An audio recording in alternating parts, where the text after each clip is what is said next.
Good morning. I remember I asked a lad a question before, one of the hippies that I met last summer. Remember saying to him, why do you think miserable people make other people miserable? And he said to me, well, to be honest, he said, I never really realised I was miserable until I met you. And then I could understand that reality is a personal perception, and that for some people like to be depressed and anxious and everything else, this is their normal, this is normal, this is their normal, they have accepted that this is life, this is normal, this is just life, this is, like I remember one time I suffered from anxiety, and I didn't even know what it fucking was, even though everyone was talking about anxiety. I didn't even know that this was anxiety. I thought my brain was just fucked from taking drugs. And I said about fixing my brain as opposed to actually realising that the brain wasn't the problem. It's the way I was perceiving life was the problem. It's the way I was thinking was the problem. And even that, to change that is a process. It's not just a matter of switch. When you can switch, choose to be happy, switch.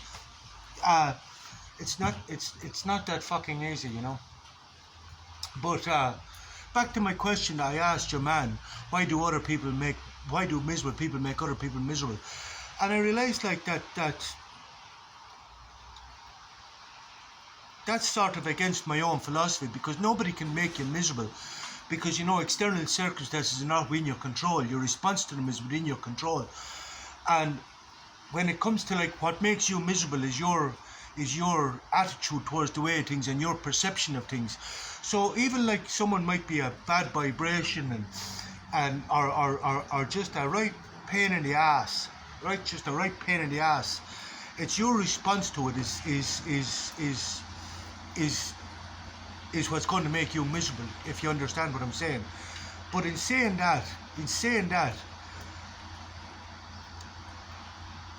there seems to be this perception that goes along with, pushed by the psychologists and pushed by the academic hierarchy of psychology and psychiatry, to be tolerant and not angry, and to be tolerant to people and this, that, the other. Let me tell you, you have to also determine the nature of change, because weakness masquerading as morality is also tyranny. And these people who go around like constantly pushing the barriers, of which is some people's nature, at some point you have to draw a line and you have to choose the best and appropriate response, in that you too get to determine the nature of change. Otherwise, they'll just constantly determine the nature of change and end up oppressing you, if you understand what I'm saying. And then you will be fucking miserable. Anyone who's oppressed will be miserable. And like, there's certain things like, that if you continuously let it slide, because you have to be tolerant, this is going to cause you to be fucking miserable, because you're on the back foot. If you're constantly on the back foot, you're oppressed, you're going to be fucking miserable. And you can delude yourself otherwise all you fucking well want. But it's sort of like, Nietzsche's will to power. Now people don't really understand the will to power. But let's just take it at a superficial level, because of the ambiguities of everything. Let's just take it at a superficial level, that everybody, that we are a will to power and nothing else. The universe is a will to power and nothing else besides. We are a will to power and nothing else besides. Really, but I'm not going into the depths of this at the moment. But let's just take it like that, for example, like certain people are a will to power and they want to impose their will. You must see me in a certain way. You must see me in a certain way, like. A couple of bottles of wine with the tranny the other night, Tranny B. I had a couple of bottles of wine. We had, more than a couple of bottles of wine. We had 3 or 4 bottles of wine.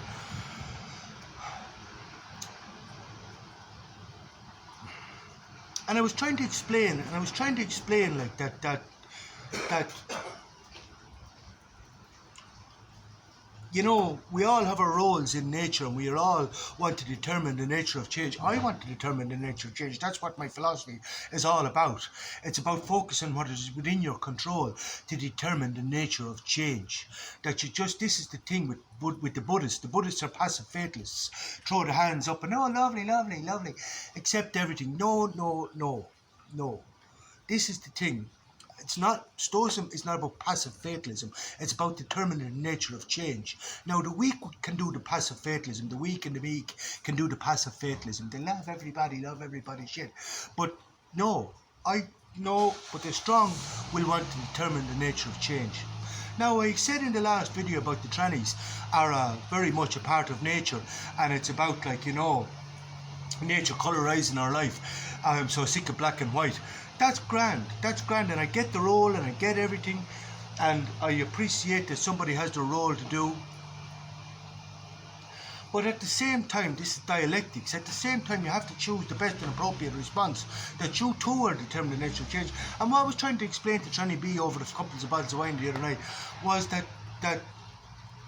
you can do things a lot more strategically, where it's not as frustrating on yourself. It's not as like just charging in and trying to control everybody and trying to determine the way everybody sees you.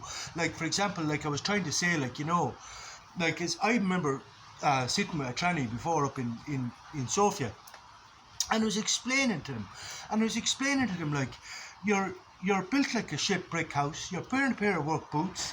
Okay, you have the bandana on, everything else, but you're trying to insist that I see you as a girl. I said, when it's complete mindfuck for me, because it goes against my conditioned concepts, my concept of, like, for example, this is a phone, this is a bike, this is a man, this is a woman, and we have certain criteria that we categorize people in certain concepts, and you want to fuck this. You just want to fuck. You want to mind focus, and you want to say, I don't care what your fucking concept of a man or a girl is. I'm imposing mine on you. You have to see me as a girl. Now that's trying to control what's not yours to control. You're trying to control my way of perceiving the world, but this is not yours. This is not, you can't just force me to see you in a certain way, because this is going to cause everybody a lot of frustration, me and you. And if you can just, I said, the start of getting others to see your perception and the way you see things is you first seeing theirs and realizing that how difficult it is for them to see your perception, and stop trying to control their perception and try to force your will on the world. There's a more strategic way of doing things. There's a lot more strategic way of doing things, and you know, you can do so in an insidious way, in a calm and rational way, but the same now as American imperialism, the creepy insidious way. There's no need to go full on fucking trying to impose your will. There's a more strategic way of doing things. This is what I was trying to explain.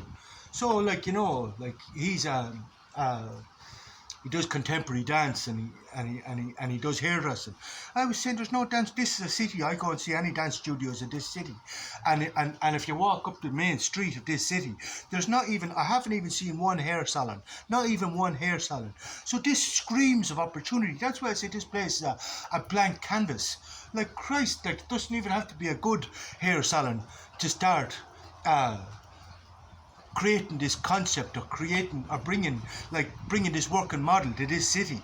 And if you have a flash hair salon that's doing good styles, your own colours, and you're introducing this to this city, Lord, you're going to create a market, establish a market and create a market. And if you stay evolving with this market and stay reinvesting in your own business and reinvesting in yourself, you're going to hold this market. Do you understand what I'm saying? But this is for Bulgarian people to do, not wait like to sit and duck for the fucking Yanks to come and fucking do this. Do you understand? That's what I'm trying to explain. Get your head out of your arse. But anyway, when we're talking about our head in our arse, a lot of people, when they suffer from anxiety and depression, the whole problem is their head is up their fucking arse. Their head is up their fucking arse. And this is what's making them fucking miserable. Their head is up their arse. They can't see past themselves. Like, I came down the other morning and half my fucking, like, I have this expensive bottle of olive oil. Now, we got half price in Kaufland, but it's still 10 times the price of sunflower oil. And like, I drink the olive oil now. It's good for getting leads, good for all sorts of things. But I drink the olive oil, and this stuff, I'm telling you, you could drink it like a pint. It's delicious. It's delicious. It's delicious. It's just fucking delicious. Like, there's a big difference between this olive oil and cheap olive oil, and the difference is. But came down the other morning, and half it was in the chip pan. The man's after using it to make chips with my fucking olive oil. And the first thing I said is, me fucking oil. Now, I didn't blame him, because you have to look past this. You have to say, like, you know, some people don't have the capacity to think. And, you know, it's not just like, you know, in Stoicism we say, if anything is taken, you consider it given back and you accept it with equanimity. And it's like I used to be before in Turkey, when I used to go and take things. The universe used to say to me, if you accept it with equanimity, you'll be replaced and more. And I said, fair enough, let's do this. Now, but there's a lot of understanding that goes hand in hand with accepting it with equanimity. The first thing is, as Marcus Aurelius said, ask yourself, have you ever done this? Have you ever done this? Now, if you ask yourself, have I ever done this? This takes a lot of the sting out of it. Now, I have done this. And loads of times, especially like if I'm after being on the drink and my cognitive function is sort of impaired. As I said, the universe is a free hand, and I raid the fridge and I fucking eat all around me. We can unravel the ambiguities of this, and we can unravel the ambiguities of the oil as well. But I had to say to myself, am I going to let this slide? Or at what point am I going to start determining the nature of change and start pushing back? But doing so in a calm and rational way. There's no need to fly off the handle. So I just said, when I saw him, I said, that olive oil is 10 times more expensive than sunflower oil. It's not for cooking chips. And he said, oh, sorry, I'm just in for a party. I was just in from a party and all. Would you like me to buy you a new bottle? I said, no, there's no need for that. There's no need for that. I'm just saying it's not for chips. You know what I mean? It's not for chips. But that was grand, you know. Like, that was dealt with grand and all the rest. There's no need for anger. But then last night, I was in the bed, 12 o'clock, 1 o'clock at night, hearing man walking around like an elephant, banging doors, shutting doors, everything else. I said, well, tolerance. Let's just be tolerant. I said, as I said to him when he took the oil, I said, I understand that you don't give a fuck about anybody else. I really do get this. You don't give a fuck about the opinions of others. You're flat about on imposing your will and everything else, but this is your head up your fucking arse. Now this is going to cause you a lot of suffering. Your head up your fucking arse that you can't see past yourself. Now when you're walking around the fucking place, banging the doors and walking around like an elephant, and I waited till about 2 o'clock, this wasn't stopping. And next thing start playing this fucking meditation music, loud. So I just said, right, it's time for both barrels. I said, this is where anger is now an appropriate response. And I got up and said, what the fuck is this? The fuck is this? I said, you're walking around like a fucking elephant, banging all the fucking doors and says, you don't give a fuck about anybody else. I said, maybe you should start giving a fuck about someone else. There are other people are trying to fucking sleep. And he said, oh, sorry, I just getting up for a cigarette. I couldn't sleep, so I just decided to meditate. And I said, yeah, but what about everybody fucking else? What about everybody fucking else? I said, you don't give a fuck about anybody else. Now, anger was an appropriate response. And after that, things got quiet. But how much are you supposed to tolerate it?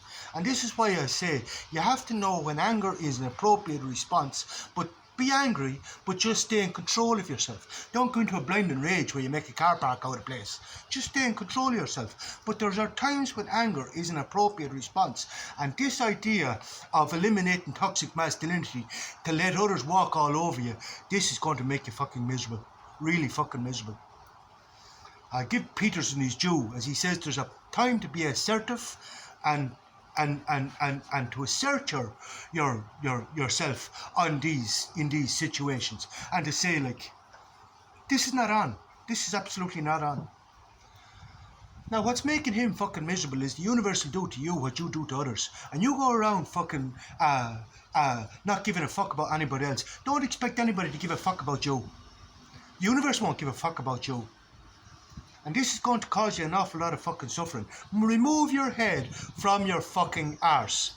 Learn to see outwards. And see past yourself, because when you can't see past yourself, you know, like, okay, like, you know, like I've accepted a certain tolerance where I go around, pick up everything, I may go,